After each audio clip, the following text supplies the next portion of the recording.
Today I'll be answering discussion question one: the psychology of reclamation versus rejection. Um, how might the psychological act of reclaiming a dehumanizing term serve as both empowerment and potential self-harm? I see reclaiming the N word as a control movement, like a power movement within the community. It was used as a term to oppress us as African Americans and Black people, and now we can take that word back and make it our own and look at it as empowerment. But it also serves as potential for self harm because you then find your identity within that word, which is something that Baldwin was trying to pull away from when he said, I am not a nigger who is a nigger, because that word, although we reclaim it, it was used to oppress us and it was used to oppress our people, and fulfill the need for the Europeans to dominate us and etc. And so although we reclaim the word, it still can be seen as potential self-harm because of its original values and what it was used for and how it was used towards us.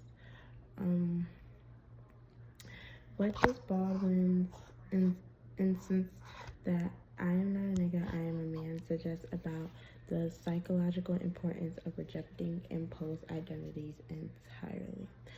So, like Clem, I think that saying I am not a nigga and I am a man allows us to understand that I am not what these people claim me to be. I am not this stereotype. I am not in this box that they try to place me in. That is not me. And so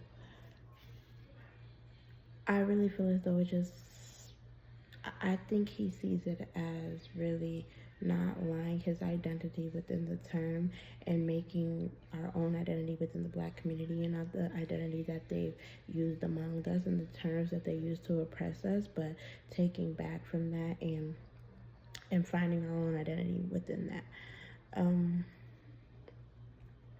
And then it says, how do you think this internal community debate reflects different psychological strategies for healing from historical trauma? So when I look at the term of the N word and the debates that go on about it, I see a lot of people use it as a power movement. And they're very prideful of it and to take back and make beauty in a word that was used to dehumanize us and to make us feel less than we own to it. But I also see another type where we can look at music, we can look at our culture, even the term right now, which is trending, which is YN, what they call like a young nigga, and there's stereotypes within it, like YNs never go to school, YNs never do this, YN never do that. So it kind of contradicts because although it's used as a power statement and we take the word back, there's still stereotypes within the word and behind the word. And in a sense, those stereotypes really